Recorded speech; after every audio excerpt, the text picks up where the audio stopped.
Kia ora koutou katoa and good afternoon, everyone. I'm going to hand over to Dr. Bloomfield shortly to provide an update on case numbers, but I first want to give a very quick update on the flooding in Auckland.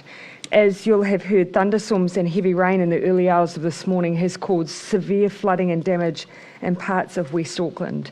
As at 10 a.m. this morning, Fire and Emergency New Zealand had responded to roughly 370 incidents involving mostly flooding, power lines down and trees down. Auckland Emergency Management is undertaking preliminary reconnaissance in the affected areas. There will be no definitive numbers with respect to damaged properties and affected people until that assessment has been completed. However, we know a number of households self-evacuated as a result of the storm. If people are in need of shelter or support, they can report to the Auckland Council building at 6 Henderson Valley Road, where they'll be triaged appropriately. And of course, staff there are doing all they can to maintain public health protocols as much as they can. But we are being pragmatic.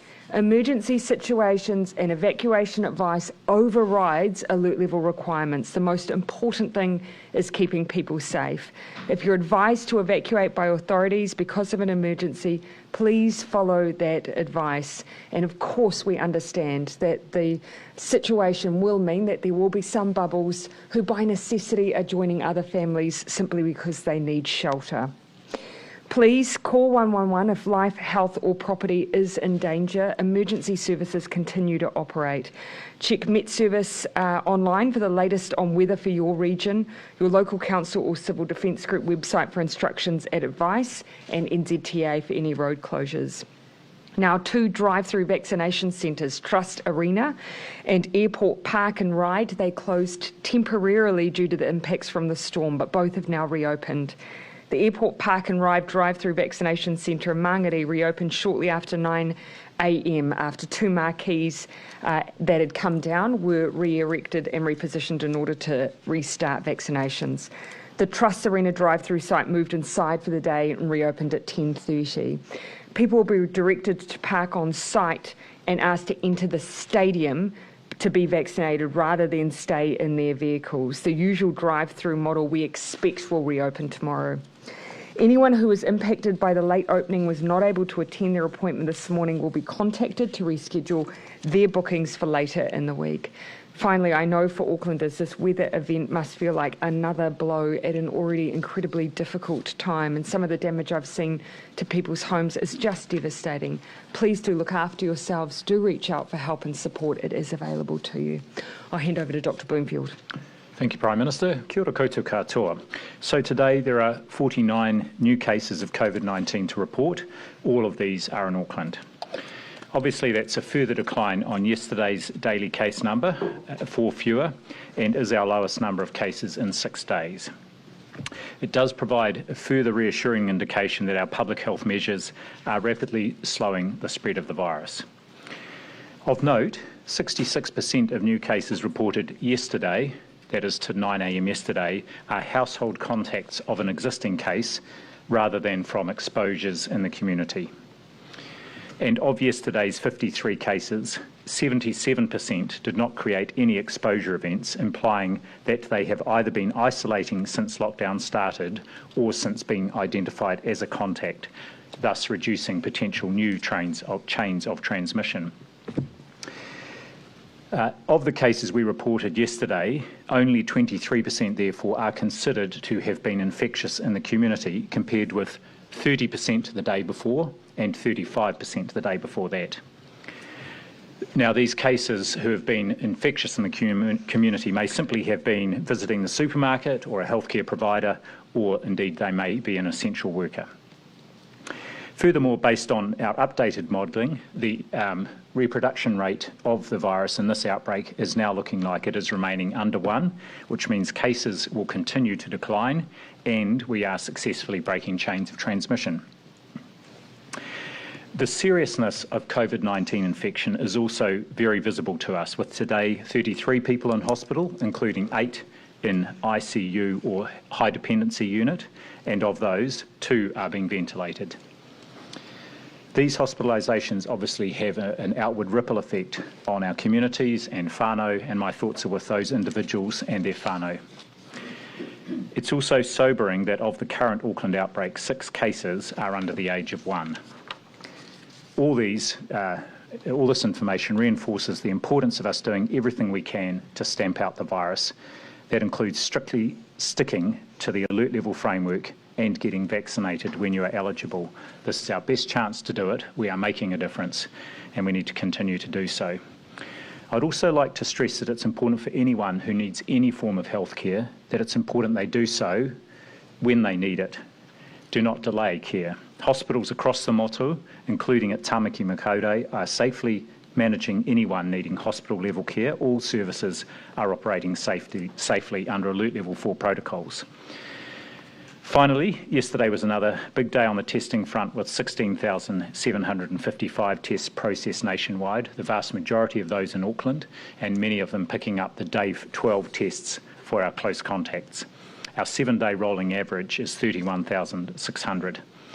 This ongoing high rate of testing is important for us maintaining confidence that we are finding any cases of COVID-19 out there. So just to reiterate, if you have symptoms, wherever you are in New Zealand, get a test.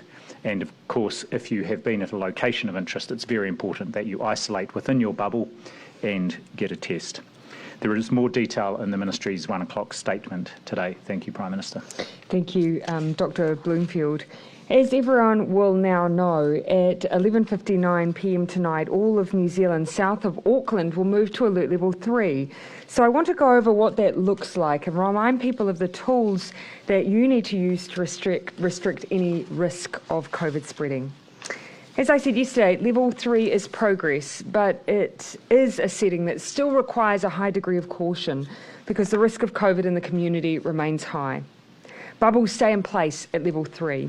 Although we know there are some people who are isolated or have care needs for children or the vulnerable, which mean bringing in another family member, for instance. Now, while this can occur, it must remain small and exclusive at Level 3. A reminder that it's not until we get to Level 2 when you can start having contact with those outside of your bubble again. More businesses can open at Level 3, but only in accordance with strict rules. Because Delta has changed the rulebook, we have had to change too. That means that contactless delivery and pickups can occur, but all staff and customers are now legally required to wear a mask for those outwardly facing businesses such as supermarkets, pharmacies, butchers, greengrocers, takeaways and petrol stations. And to everyone else, we encourage you to wear a face mask whenever you're out and about. The latest science tells us Delta spreads very easily, and this is a tool that really does make a difference. So here are the golden rules for everyone south of Auckland for the next 7 days as we enter into Alert Level 3.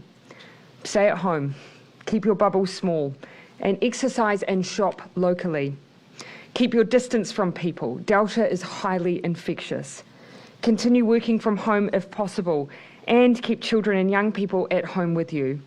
At Alert Level 3, children should only go to school if their parents are essential workers who are required to work and there's no other option available. So for the most part, schools and other learning centres remain closed. Public venues remain closed, for example, libraries, museums, cinemas, food courts, gyms, pools, playgrounds, markets. Travel is restricted for work, those who fall into that category of being able to access education, and to pick up necessities and goods purchased in a contactless way.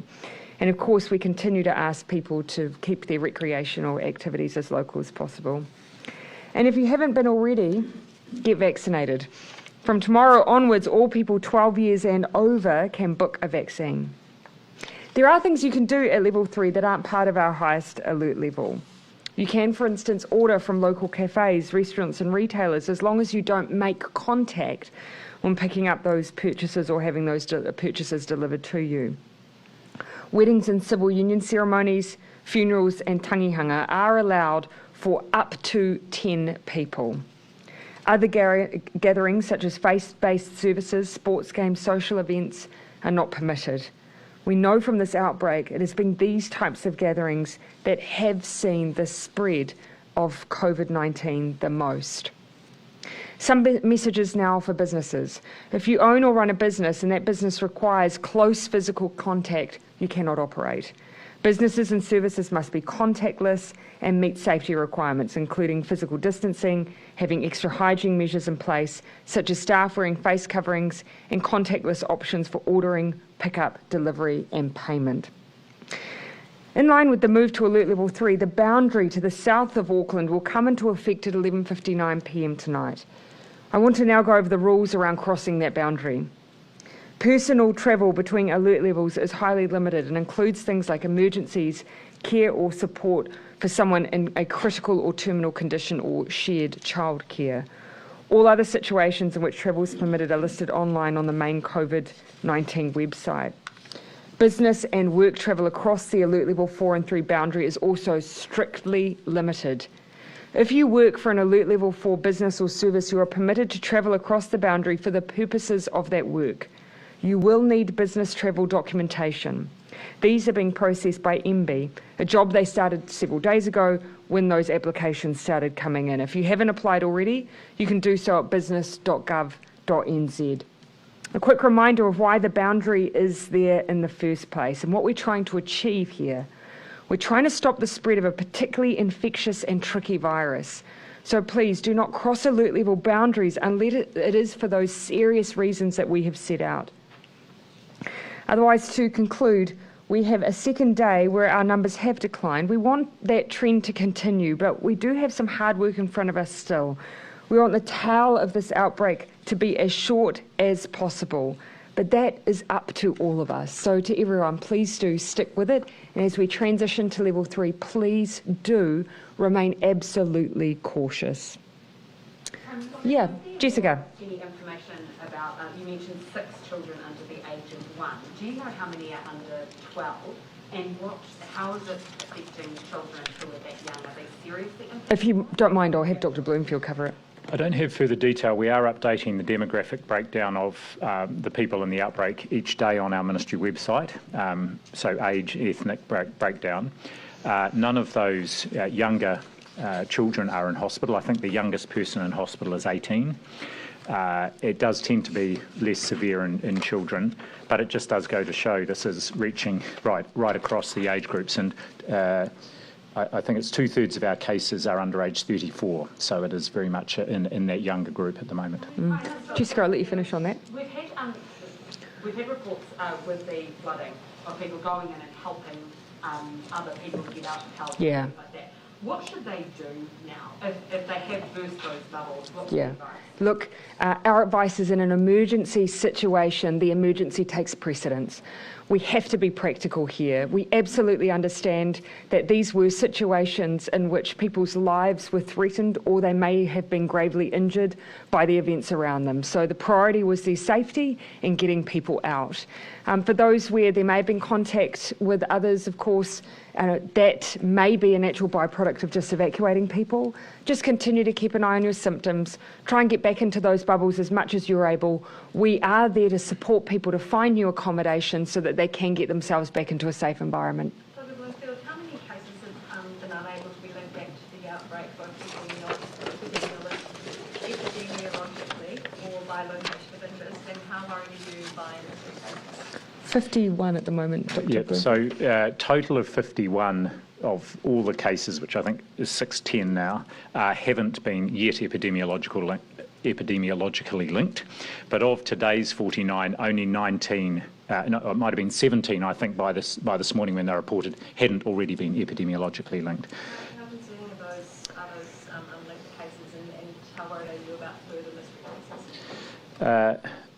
Of course, we want to find out the epidemiological link. Sometimes we can't find, and when I say that link, this is the exact person that they were infected by.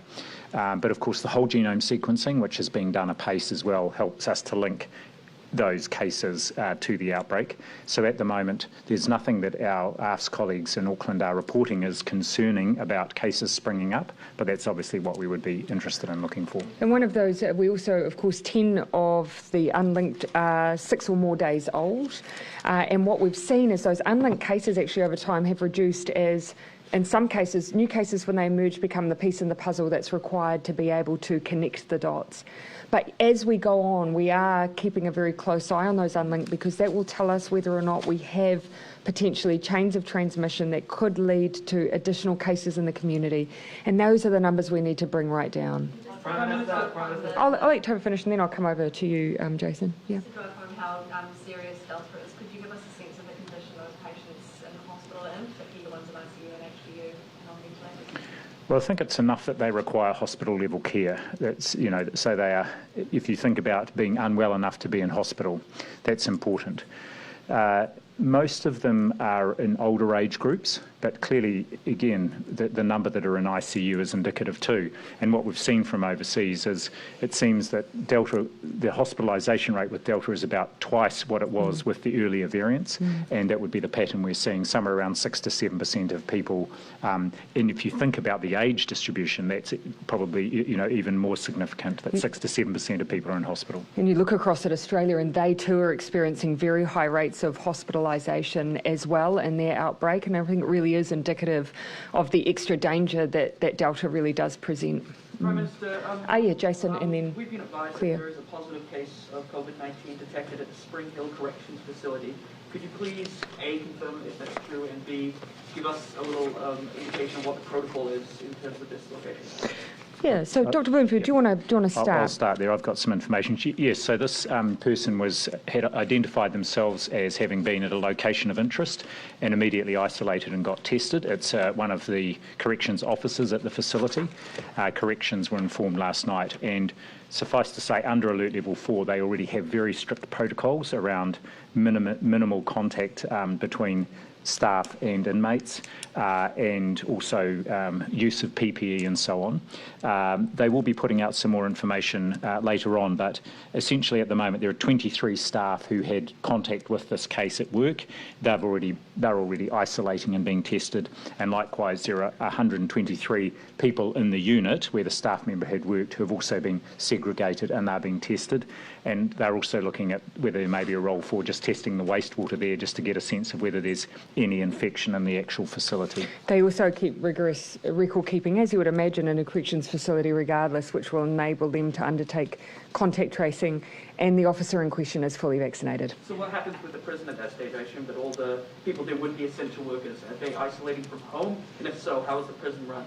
All of the 23 staff who had contact with the person at work have been told to isolate and get tested, and all those inmates who may have come in contact with that individual are also being tested. So who's running the prison? Well, obviously there are shifts, so they work on a shift rotation, so obviously they're being able to still... Sorry? I would need to, obviously you've heard that the prison officer is fully vaccinated. I haven't got details beyond the prison officer. Of course, that was where we were quite interested, and they were asymptomatic also. But if you'd allow me just to go and get a little bit more detail on what the wider environment was for them. You will know that generally our focus early on was that we considered generally residential environments to be high-risk environments. But if you'll allow me to just go and check on the status. I'll let you finish, sorry. Yep. Yeah, but you'll know that it's obviously serviced very heavily from staff coming into that region, and so ultimately the people we're worried about are the individuals in that workplace who have had contact with that staff member, and they have all been contacted and are isolating and asked to and are being asked to get a test. Level 3, just on the... Yeah, I'll let you, and then I'll come to you. On the prospect of the level 2 and the South Island. The South Island hasn't had a case for 300 days, and everyone down there who was at an Auckland hotspot has basically completed 14 days of self-isolation. Will they be able to go to level 2 in a week's time, or will they need a full 2 weeks? So we've said we'll review in a week's time, and we are keeping our options, really keeping options open there. So we will undertake a very genuine risk assessment about the ability to move alert levels. It's certainly not the case that we've predetermined it has to be 3 weeks. We haven't. We will very genuinely, after 7 days, assess that risk and make a decision based on it. And yes, we haven't had a case in the South Island for a long time, and we want to keep it that way. So that's our goal. If we can get them up to fewer restrictions safely, we will. It's looking fairly safe though, right? I mean, could you imagine level 2 I don't want to get ahead of some of those decisions, but what we do want to ensure is that we have borders that can maintain, if we are in that position, that can maintain that safely. But our goal is to get everyone back to the fewest restrictions possible as safely as possible and not make decisions that might be just a bit premature. So we're going to give it a week and then we'll very genuinely make that risk assessment. Under alert level 3, there will be a whole lot more staff being called back into their workplaces. Some of them may be nervous about that. Yeah. Some of them may have mild health conditions, asthma. What's your guidance in that situation? We would not have moved to an alert level 3 environment unless we felt that it was safe to do so. And you will have seen our risk assessment slide up the scale for Delta. So where we might have usually gone for a 3, we've gone for a 4. Where we might usually have used a 2, we're using a 3. So you can just really see that adjustment in the way that we're using our settings. So to those individuals, I'd say we wouldn't have made this decision unless we felt that we were in a position to do so. And we've really considered whether or not we believe that we have a risk of COVID in the community. Our assessment based on the information we have is that it's safe to move to more people coming into those work environments. However, we're still being cautious. So if you have symptoms, please get a test. If you're sick, stay home and stick to your bubbles. We really are still restricting contact and movement at this level. Do you have anything you want to add for those who might be immunocompromised in those level 3 areas, Dr. Look, I think people should talk to their employer. However, it's, as the Prime Minister said, whether it's alert level 4 or 3, the precautions in the workplace obviously are the same. And so we're strongly encouraging people just to take exactly the same precautions they're taking in alert level 4. Yeah. Back on the flooding as well. Obviously, there's never a good time for a flood, but this is a particularly bad time. Absolutely. How much of a setback could this be to our COVID? Look, there's nothing I've seen to suggest that it necessarily would be a setback, but nonetheless, it doesn't make it any less of a devastating event for those individuals involved. Already they had the stress and fatigue of 2 weeks of lockdown, and now some of them have lost their homes and everything in it. It's just devastating to see. At this stage, my focus is not on whether or not this has set back our COVID response. I do not believe it has. My focus is how do we look after the well-being of those families. Yeah, Claire, I'll come to you and then over to Jenna. Are there any further updates on the investigation or whatever into how the Delta made it into the community in the first place? So I think the last update we may have given you was that we've conclusively ruled out any link between there was a theory around potentially someone connected to the Crown Plaza working within it and a location of interest where we had someone with early symptom onset. We've conclusively ruled that out because they've had 3 different varieties of testing that have demonstrated that they did not have COVID-19. That means that we are no further along in that case investigation. But what I can update you on is that we do, the Crown Plaza continues to be empty. We do have those who have specialist skills in ventilation working alongside public health, going through doing another assessment of that facility to see what other improvements could be made. You'll know that it wasn't one of the facilities we had issues with, but we are wanting to go through and look at it, as I've said, with that Delta lens to see what else could be done. Anything else on the source investigation, Dr. Just to say that really we've gone down a number of roads and they've all turned out to be dead ends so far. Yeah. So we may never find the exact way that the virus got from facility into the community, but we are very confident that that's the place where it came from. Is there any remaining possible theory that you haven't eliminated? I lie awake at night thinking about them, and I've not yet come up with any additional theories. Dr. Bloomfield is smiling because he's had to endure me listing off my many theories, but we've investigated a number and have not yet identified the source. And the reason for that is because once you understand what happened, then you're better able to prevent it from happening again, and that's what we all want to do. I think it's fair to say that all of the obvious sources of transmission, so people-to-people contact, I think it would be fair to say that we've ruled most if not all of that out. So now we're left with theories that don't have people-to-people contact, but simply the air. And not even just, and the air with screens in place. So that really does just demonstrate how tricky this situation is. Another Auckland apartment block has been listed as a location of interest. How concerning is the risk of COVID getting into densely populated residents? Dr. Bloomfield. Well, I think what we've seen from overseas, and population density is not a particular problem for New Zealand, but we have seen in apartment block type situations where the case wasn't known about, that you can get transmission there. So this setting hasn't been flagged as a particular one of concern by our public health colleagues, but obviously it has been listed as a location of interest because there may have been people there who are not just the residents.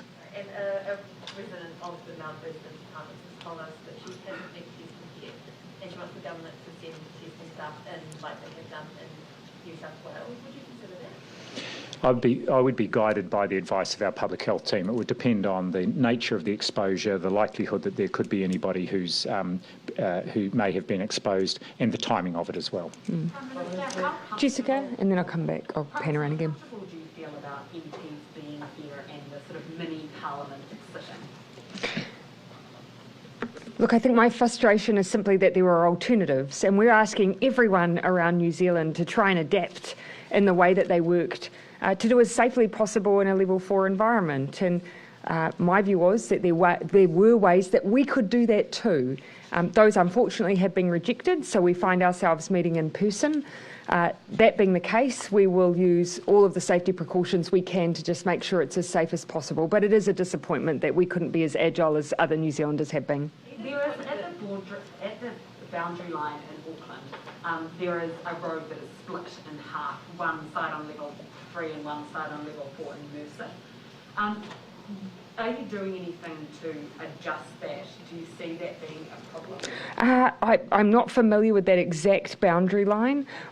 Yeah, so I'm happy to take a question away on that. What we've tried to do is essentially we've tried not to split those communities who may, for instance, have their nearest service areas outside the boundary, because in some cases they're better off all being within a level 4 so that they can more easily access those services. Let's post to Hunua. Okay. Look, I can't give you too much detail on that, but what I can do is just check with police whether or not there was a safety reason that they've put it in that place. But they certainly, from past experience, try and put them in places that make the most sense for those local residents in particular. I'll let you come in, Jenna, and then I'll come Thomas, then Ben. Sorry, just back on the question of Parliament really quickly. Yeah. Are you disappointed that National brought so many MPs in from outside of Wellington? We've taken the decision that, given we've asked other New Zealanders not to travel, that we will be answering questions in the House put to us by the opposition with those ministers who are already here in Wellington. But our view was that actually moving to an online forum would have enabled opposition MPs to access ministers from across the country in a way that posed no risk to anyone and meant that other staff weren't required to come into this building while we're in alert level 4. And by coming here from other regions, are they putting people at risk? Look, ultimately they are essential workers. They are deemed to be essential workers. They are legally allowed to travel, but whether they choose to do so or not is up to them. We offered a solution in our view that meant that they could hold us to account, that we could have that scrutiny just without having to do it face to face. And I am disappointed they didn't take up that option.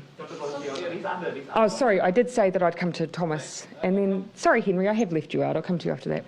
A couple of Wellington sports players, a rugby player and a development player for Silverfurs, have admitted to breaching the lockdown by hosting and attending parties in the last 2 weeks. What do you make of such breaches? Are these people role models? Should they be fined?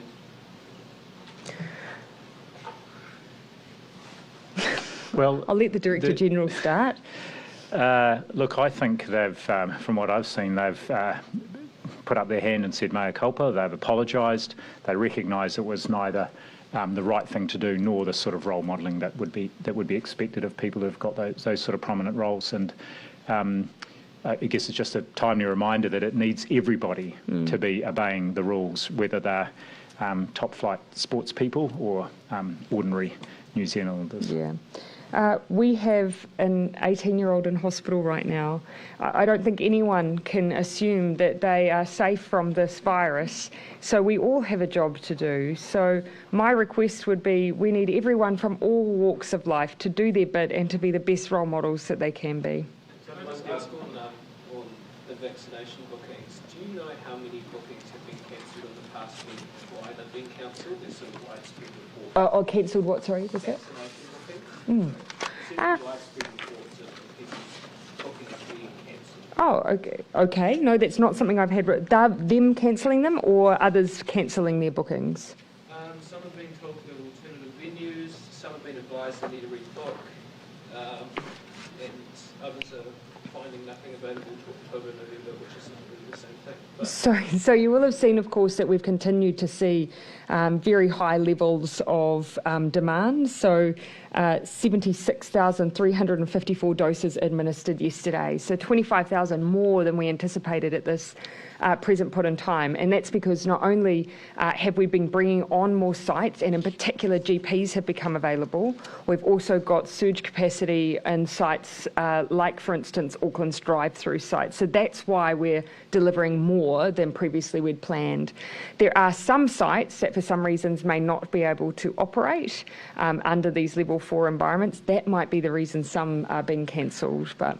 Yeah, there may be reasons why a particular venue may not be able to operate on a day. It could be staff sickness, it could be because of alert level 4 requirements. The important thing is people can and should rebook either on Book My Vaccine or by calling the dedicated healthline number. I'll come to Henry and then... The other ones, can you tell us at all how ill they are without expressing privacy? And secondly, the two people who are being ventilated, do you know how old they are? Can you see that? So I don't have any further information on the status of anyone other than that there are a certain number of people in hospital that I mentioned earlier on, and I don't know that anything about those people who are being ventilated. And I think given that is just 2 people, I wouldn't be releasing any further demographic information about them. Is the Ministry of Health looking to get advise hospitals to do elective surgeries under level 3, or is that something that waits for level 2? It's something that can happen under alert level 3 safely, and it has happened before. And will Waikato be helping at all with the backlog at Auckland? And if so, how are they going to get through their own backlog? Look, I suspect over the next week they will be focused just on their own backlog initially, and then we'll take it from there. But the hospitals do work as a network to the greatest extent possible. Yes, I'll come here and then I'll come back to you, Tova. I want to talk about where our vaccine strategy is going in the next few months. Could you just shed a bit of light on that? Are we looking to other countries? Are we trying to push it out to October? What sort of, where are we going with it? So for our vaccine strategy, we've always said that in the latter part of the year we ramp up. September is really a point where we start to transition from still having restricted supply coming into the country to October, where we have very large deliveries, and all of those supply issues start to move away from being a problem. So we're in that transition phase at the moment. Given the situation we have in New Zealand right now, we made the decision, though, to allow and create extra opportunities for people to be vaccinated. And to support that, we are working very hard to up the supply that we have in the country to try and sustain that surge. Now, we are not going to run out. We may find ourselves into a position where we need to come back to our plan, which just means slightly lower levels, but that really should only apply for a couple of weeks because we have so many coming in October. And last one, and then Tova. Yep. We talked about the prior to us being out of Afghanistan about how we weren't going to get everyone out. How we didn't manage. Yep. Sorry, yes. Everyone out. What's the plan now? Is Yeah. there any way to help them, and do you have any Yeah. some of those people with family and things? Yeah. I'll say the same thing I did at the time. We know we didn't get everyone out that we wanted to. In fact, I think most countries who were part of evacuation efforts were in the same position. Because of the bombing, there were 2 extra flights we weren't able to undertake. We have, however, managed to evacuate somewhere in the order of 390 people. For those that we weren't able to bring home, because some of them will be New Zealand citizens, we are continuing to work through a process, and we'll stay in conversation with our international partners around what we can do to safely support those who do remain in Afghanistan. How realistic is it that we will be able to get those people out, and also do you trust the Taliban government? I haven't given up. We wanted to get everyone who was there out. We weren't able to do so, and many other countries are in exactly the same position as us, which is why we do want to keep up that dialogue with them, see what their plans are, see whether or not jointly the international community is able to apply pressure to the Taliban to ensure safe passage. It is going to be complex, though. It says that there was no list of names for the people who helped us during the war. Should there have been a list to make it easier to find? So keeping in mind that if in some cases these were people who supported the New Zealand government's efforts many years ago, and they weren't always direct employees. Some worked as part of contractors who then worked very closely alongside our agencies. So it was quite a complex task to identify those who worked either for us or with us and may have been at risk as a result. But we tried to do that very quickly, but there's no question there are some who still require our support to be evacuated. Very quickly clarify the Spring Hill case. Is that part of the 49 and is it being considered an Auckland case, or is that a 50 and being considered a Waikato? It's part of the 49. It's an Auckland case because the person actually resides in Auckland. And just to update on one of my earlier figures, it's definitely 19 of the 49 where there's no epi-link today rather than 17. Why is Spring Hill not a location of interest, sorry? Why is it not a location of interest yet? It's not a place where generally members of the public come and go. We do have a list, of course, of people who were in contact or at all could have been in contact with anyone involved. So we're able to very accurately, as you can imagine, contact trace a prison facility. But we don't rely on the public having to self-identify whether or not they've been to the prison.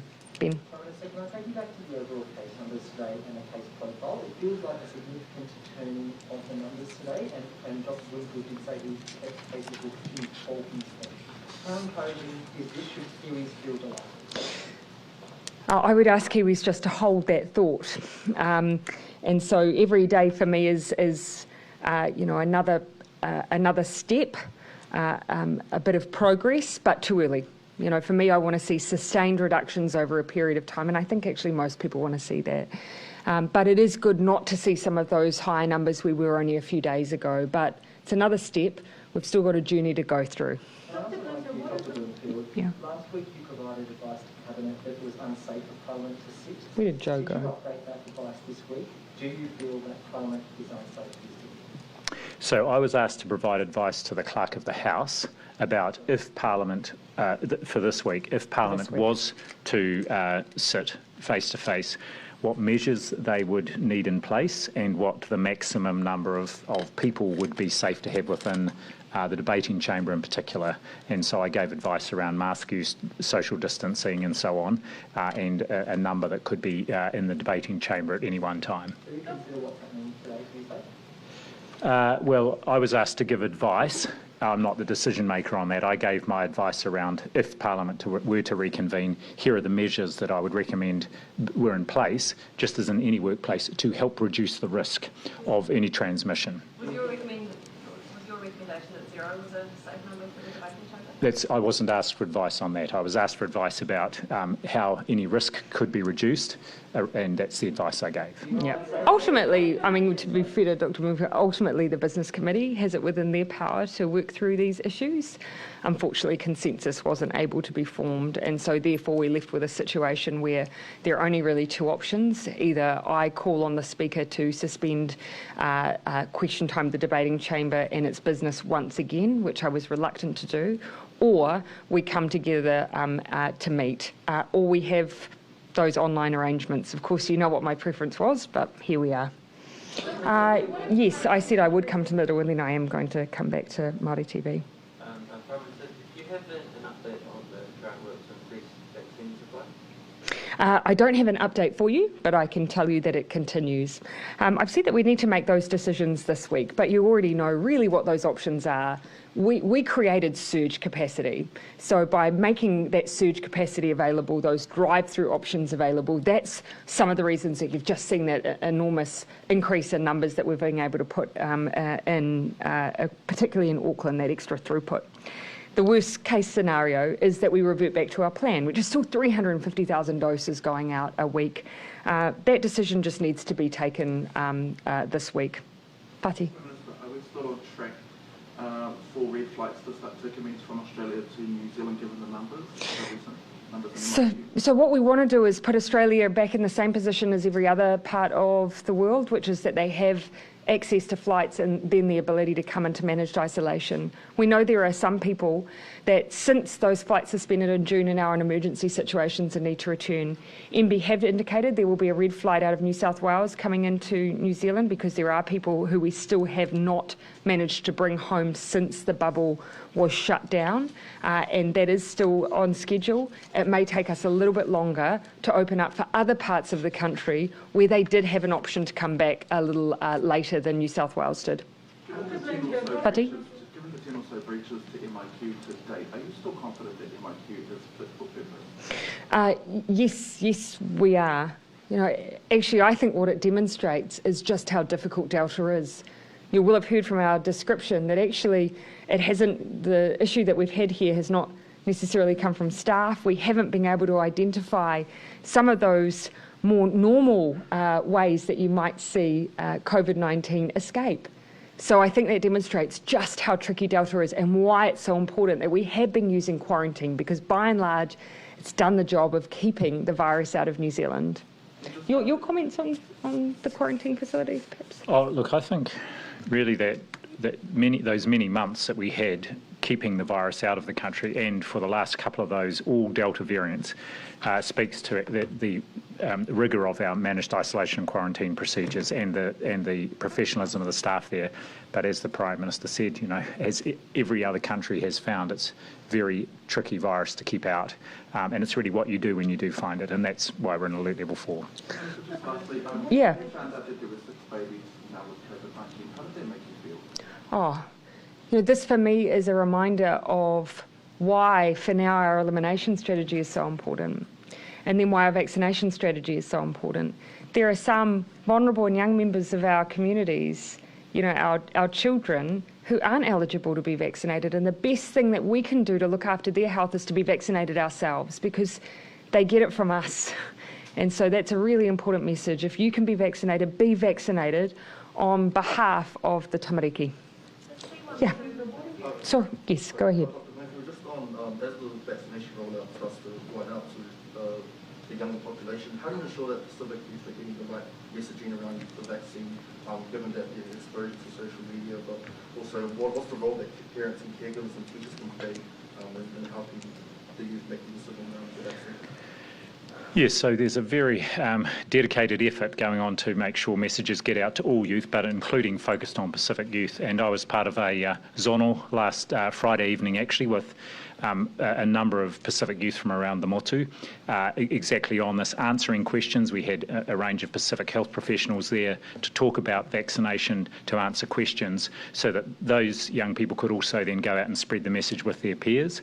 But certainly community leaders, church leaders, parents, whānau are very important in making sure their children and young people have got the access to correct information. There is misinformation out there, and it's important they've got the right information. The C12 variant, what can you tell us about that, and how concerning is it given that there was a case in MIQ and of course we've seen an outbreak because the case managed to get out of MIQ? How much of a risk is it posed to the community? Well, at the moment, that's a variant of interest, and we've had just one identification of it here back in June. The important thing about these variants, of course, is much greater concern is those that are more transmissible, like the Delta variant. So it's one for us to watch, because there are some aspects of it that are concerning around the degree of illness it creates, and also potentially some vaccine escape. But it's not causing a problem here, and it will be interesting to see whether it's more transmissible and becomes a more dominant variant. But it's at the moment a variant of interest. Before we move over to this side, if I may, just on the question that you asked around Pacific young people, there have been initiatives in Auckland in particular, led by Pacific young people, that have been absolutely incredible. And whilst I can't name all of them, I have met, for instance, the Bubblegum team up in South Auckland, who have been doing amazing work, you know, training and supporting young people to support other young people in our Pacific community. So I just want to take the opportunity to acknowledge them and all of the work that they've been doing to keep other young people safe. Yeah, Mark, I don't think, have I taken one from you? Sorry, I did say I'd come to the front as well. At level 2, whenever we do get there, do you expect masking to be required in a lot more venues than it usually or previously was at level 2, in schools for students of a certain age or in offices? Perhaps because for young people there are some different calculations, I might ask Dr. Bloomfield to comment on that. Well, what I can say is actually our teams are working today and tomorrow to look at the current Alert Level 2 settings and to look at how those may need to be strengthened, including mask use. They will, of course, look at mask use in children and young people as one of those things. And, we have our approach to date has been that school settings, it's hard for children certainly under the age of 12, so any younger than secondary school or high school, it's harder to be assured that they are able to use the mask safely. And we'll have another look at that, but we'll see what that advice says so we can inform the decisions by Cabinet about future Alert Level 2 settings. We've got updated requirements on mandatory record keeping as well, but given that much of that applies at Level 2, I've been saving bombarding people with that information, so we will give people a refresher on some of those changes because they are particularly pertinent to high-risk venues. Dr. Bloomfield, on your advice about how to reduce risk in Parliament while it sits at these escalated alert levels, has all of that been feeded in the preparations for today, or is there something that you implemented that is not going to happen? Oh, I'm not sure. We'll have to see how Parliament looks when it sits, but I trust the Clerk of the House to have taken on board our advice, having sought it. Speaking of the bells are ringing, I'll come to Charlie. Okay. Yep, go ahead. Some concern among parents that lockdowns will run into school holidays, which is nearing. Have you given any consideration to moving the school holidays so that they occur during lockdown? Any thought around that at all, or is that time frame? That's not something that we've discussed as a Cabinet, but I can't definitively tell you what advice may have been received by the Minister of Education. He will be on the podium tomorrow, so do feel free to put that question to him directly then. If you don't mind, I might sneak off and get ready for the House now. Thank you, everyone.